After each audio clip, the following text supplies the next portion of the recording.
की कार्यशैली, ये कांग्रेस आज भी जो है ना, कहते हैं भाई कुत्ते की पूंछ जो है 12 साल में सीधी नहीं होती, उसको पाइप में डाल लो, उसको किसी मशीन में डाल लो, वही बात है। आज भी वो सुधरे नहीं है साथियों। तो उन्हीं के बीच से आया हूँ, आप सबको जानते हो इस बात। मेरे ऊपर तो बाबा नानक की और जो है प्रभु श्री राम की कृपा हुई, मैं तो उस दलदल से निकल करके आ गया, क्योंकि वो तो ऐसे ही करते रहते। इसलिए आप सबसे भी आह्वान करता हूँ, जो देश बनाने वाले लोग हैं, जो चाहते हैं कि हमारा ये भारत बहुत आगे की तरफ बढ़े, हर व्यक्ति को न्याय मिले, हर व्यक्ति को उनका अधिकार मिले, जैसे बाबा साहब ने संविधान में सोचा था कि भाई ये जो लोग हैं जिनको हम वोट का अधिकार दे रहे हैं, वो आने वाले समय में राजा अपना खुद पैदा करेंगे। भारत माता की, भारत माता की, बोले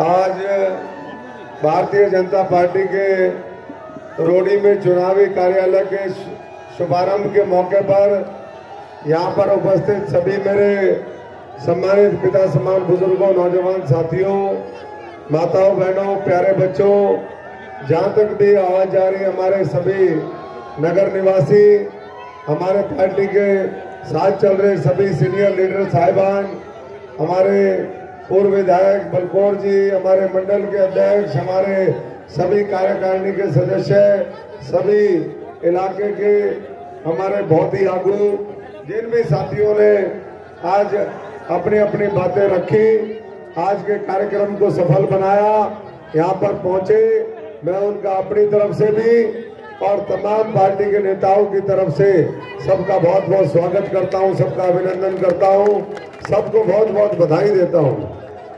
अभी मैं सब साथियों की बात सुन रहा था। देखिए, सबसे पहले तो ये बड़े दुख की बात है कि आज जब देश आगे बढ़ रहा है, पूरी दुनिया में आज 5वें नंबर की अर्थव्यवस्था बन गया, आने वाले 5 वर्षों में दुनिया की तीसरी सबसे बड़ी अर्थव्यवस्था बनेगा। अगले 20 साल के अंदर जब देश आजादी के 100 साल मनाएगा तो एक विकसित राष्ट्र होगा। उसमें आज भी बहुत सी ऐसी ताकतें हैं जो विदेशी ताकतों के इशारे पर आज भी देश को कमजोर करना चाहती है। वो विपक्ष के लोग, मैं उनको यही कहना चाहूंगा कि आप इस देश को विकसित नहीं कर पाए, आप किसान को न्याय नहीं दे पाए, आप गरीब को गरीबी उसकी मिटा नहीं पाए, लेकिन आपने जब 55 साल 60 साल आपको मौका मिला, गरीबों के ऊपर प्रहार ही प्रहार करने का काम किया। आज एक बार फिर मौका है, प्रायश्चित करो और आने वाले जो 2024 के चुनाव चल रहे हैं, अब 4 चरण के चुनाव पूरे हो गए, ये प्रायश्चित का समय है। 3 चुनाव जो बाकी है, जिसमें हरियाणा का भी चुनाव बाकी है 25 मई को, प्रायश्चित करते हुए कमल के निशान के सामने बटन दबा दो तो तुम्हारा प्रायश्चित पूरा हो जाएगा।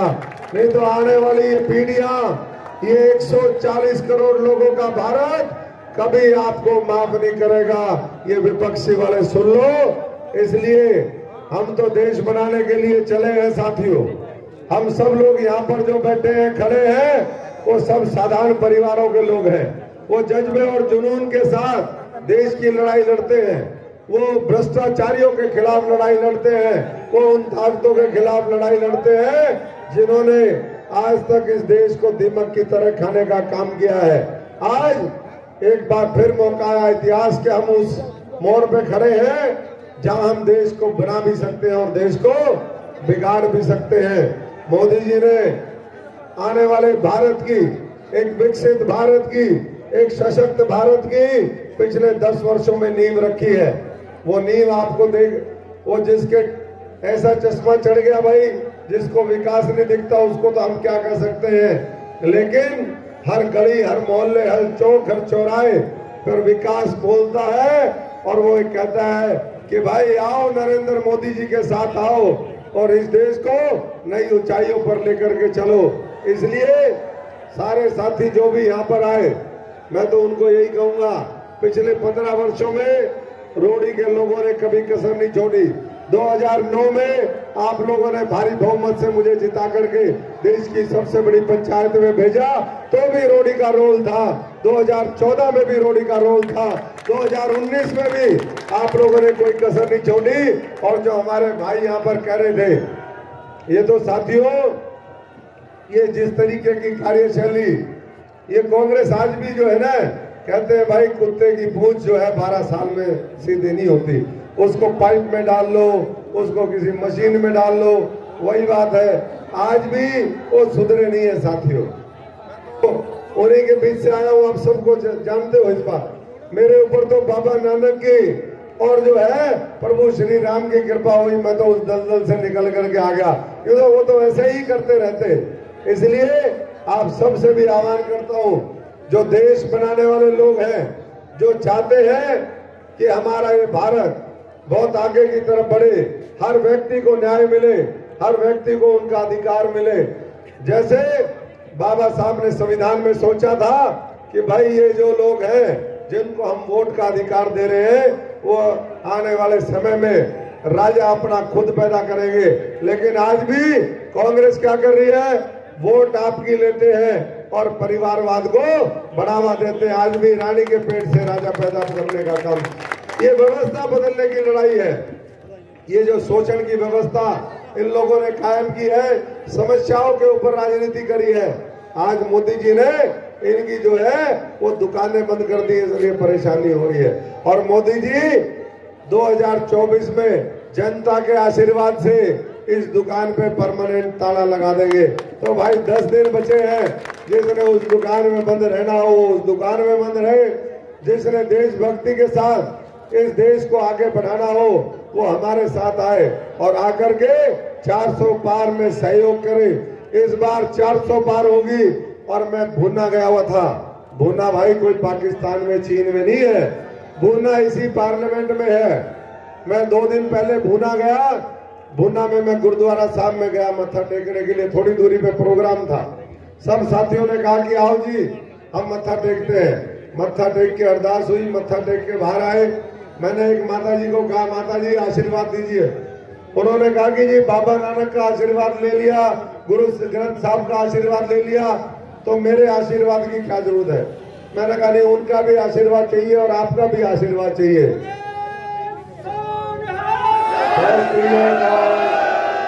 तो मैंने कहा आपका भी आशीर्वाद चाहिए। उस माता के वचन सुन करके आपको एहसास होगा कि ये जो साथी हैं जो भ्रमित हैं, उनके लिए मैं एक शेर कहना चाहता हूँ कि गालिब जिंदगी भर ये भूल करता रहा और धूल चेहरे पे थी आईना साफ करता रहा। तो माता जी ने जो कहा वो सुनने लायक बात है। माता जी ने कहा बार बार मोदी, हर बार मोदी। तो ये जनता की भावना है, इसको समझ जाइए।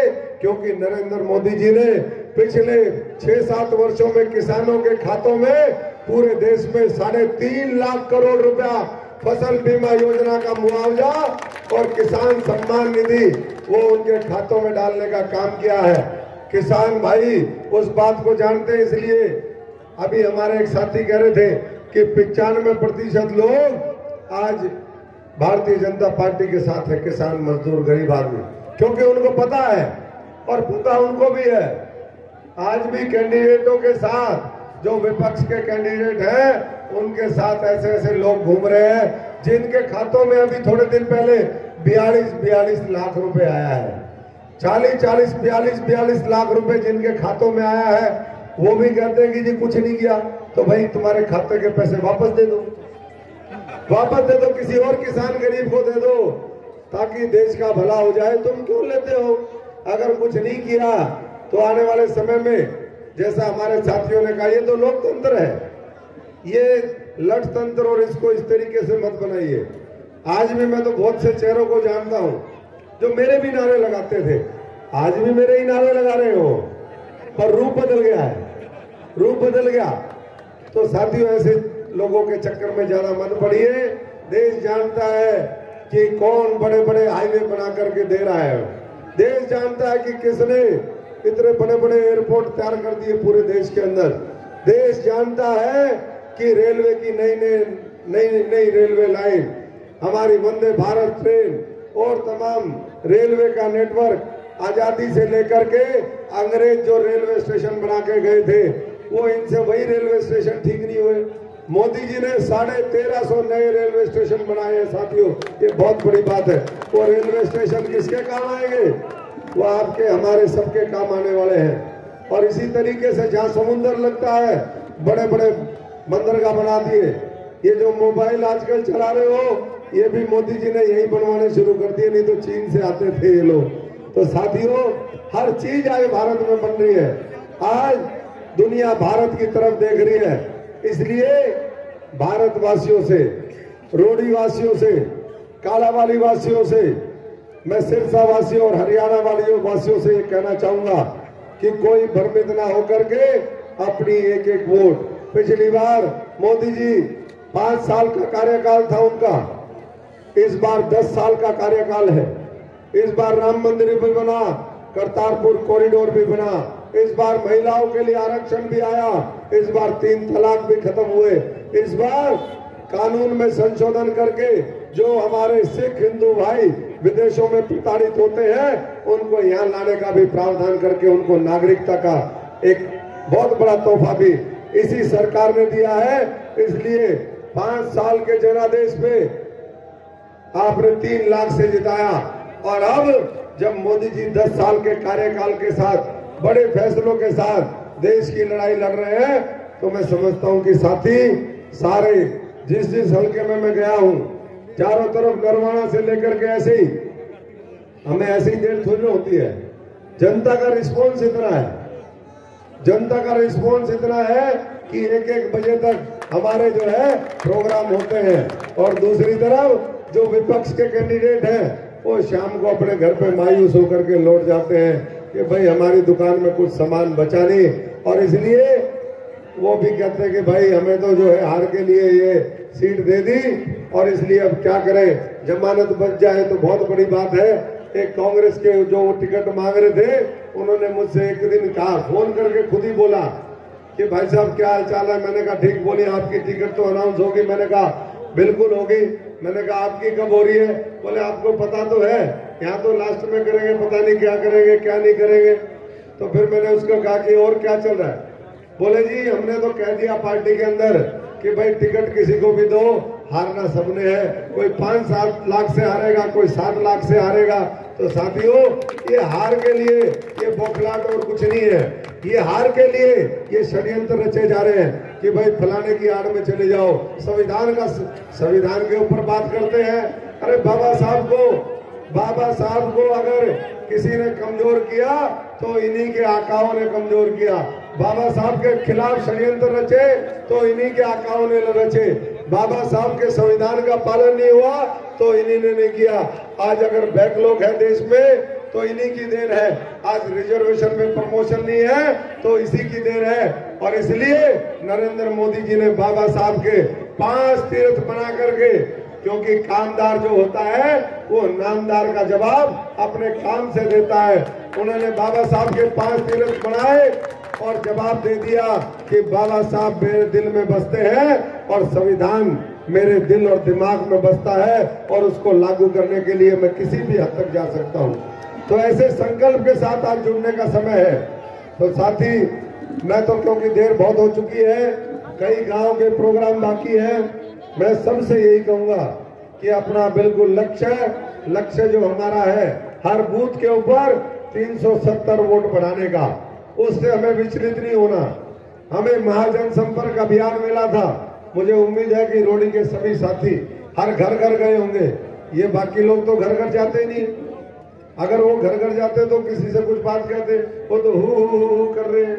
ऐसे काम नहीं चलने वाला साथियों। काम चलेगा, लोगों के बीच में जाकर के समझाइए बात, उनको कहिए कि 10 साल की ये उपलब्धियां मोदी जी की है और आने वाले 5 साल में ये हम करके दिखाएंगे और अगले 20-25 साल ये करके हम देश को विकसित बनाएंगे। इसलिए उस संकल्प के साथ जुड़ना है। मोदी जी की सत श्री अकाल भी घर घर जाके देनी है, उनकी राम राम भी देनी है और ये कहना है कि मोदी जी को लाओगे तो देश आगे बढ़ता पाओगे।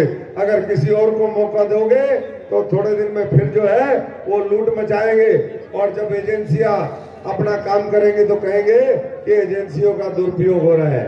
आप देख रहे हैं ना, यही अब 55-60 दिन उन्होंने टिकट अपनी नहीं घोषणा करी। 55-60 दिन जब हम लोगों के बीच में घूम के आ गए तो अब उसके बाद कह देंगे कि मशीन खराब है। ईवीएम का दोष देंगे और किसी का नहीं देंगे। वो देखेंगे नहीं भाई हम तो आपस में लड़ते ही रहते और कुछ करते ही नहीं। एक बार मैं किसी बहुत बड़े संत महापुरुष के पास गया और मैंने उनको कहा कि बाबा जी आशीर्वाद दो। वो बाबा जी बोले कि बेटा जी हम तो आशीर्वाद दे देंगे, ये आपकी पार्टी जो है ना आपस में लड़ती रहती है, एक दूसरे को काटती है। मैंने कहा वो उसकी प्रवृत्ति है। तो बोले कि प्रवृत्ति है तभी तो दिक्कत है, और ऊपर वाले ने कृपा करी उससे मुझे बाहर निकाल दिया। ये तो भाइयों मैं इन्हीं का उम्मीदवार होता, अभी वो टिकट मेरे को ही देनी होती और फिर मैं 5-7 लाख से जो है ये लोग आप हरा करके भेजते और मोदी जी के दूत को भेजते। आज मोदी जी का कमल का निशान लेकर के आया हूँ। आप सबसे अपेक्षा करता हूँ कि 15 वर्षों में जो हमने सेवा करी इस इलाके की, आपको छोड़ के नहीं भागे। लोग छोड़ करके भाग जाते। मेरे पास तो मैं तो खुद टिकट बांटने वाला था, मैं भी भाग सकता था, लेकिन मैं भागा नहीं और पूरी मजबूती से सिरसा हमारी कर्म भूमि है। आखिरी सांस तक सिरसा के लोगों का कर्ज हम जो है कभी भूल नहीं पाएंगे और कोशिश करेंगे कि भविष्य में जैसे 45,000 करोड़ रुपए के प्रोजेक्ट रेल के, रोड के और हमारे सिरसा का न्यूक्लियर प्लांट जो गोरखपुर फतेहाबाद में बन रहा है वो लेकर के आए, ऐसे ही भविष्य के अंदर लाखों करोड़ रुपए के प्रोजेक्ट लेकर के आएंगे। और भाई आज हमारा भी वायदा है कि सबसे बड़ी फैक्ट्री, पहली फैक्ट्री रोडी में ही लगवा देंगे। रोडी में लगवा देंगे। रोडी में फिर ये काम मांगेंगे आपसे कि भाई हमें भी नौकरी लगवा दो। तो लगवाओगे नहीं लगवाओगे? लगवाओगे नहीं लगवाओगे? चलो भाई इनके लिए भी एक अलग से, क्योंकि ये जो है ये आज हमारा एक तरीके से कैंपेनिंग कर रहे हैं। ये साथी कैंपेनिंग कर रहे, कोई इसमें वो मानने की जरूरत नहीं, क्योंकि जहां ये चले जाते हैं अपना चुनाव वैसे ही उठ जाता है। अपना चुनाव जहां ये पहुंच जाते हैं, ये अपने उम्मीदवार के लिए काम नहीं कर रहे, ये आपके लिए और हमारे लिए कर रहे। मोदी जी के लिए भी कहते हैं कि किसी शायर ने कहा है कि मुखालफत से मेरी शख्सियत संवरती है, मुखालफत से मेरी शख्सियत संवरती है, मैं दुश्मनों का एहतराम करता हूँ। यानी कि मुखालफत से मेरी पर्सनैलिटी बनती है और जो मेरे विरोधी है मैं उनका धन्यवाद करता हूँ। बहुत बहुत धन्यवाद सबका जो है। आप इतनी बड़ी संख्या में आए, आप इतनी बड़ी संख्या में आए, आपने आज रोडी के कार्यालय का उद्घाटन किया। इस कार्यालय के माध्यम से आगे गतिविधि करिए। और भाई आज सुभाष जिंदल जी को याद कर रहे थे हमारे बड़े भाई, आज हमारे पास नहीं है और ये बात ठीक है। सुभाष जी और तमाम साथियों ने मिलकर के हमेशा जैसा आज कट हुआ है ऐसा ही कट उन्होंने हमेशा किया और कभी यहाँ से सांसद भी रहे, लेकिन उनके सामने भी अशोक तंवर को नहीं झुकने दिया। मैं आप सबका फिर आभार प्रकट करता हूँ। ये झंडा बुलंद रहे, ऊंचा रहे, आबाद रहे, जिंदाबाद रहे और आपकी लड़ाई हम मिलकर के लड़ेंगे। सबका बहुत बहुत धन्यवाद। वाहेगुरु जी का खालसा, वाहेगुरु जी की फतेह।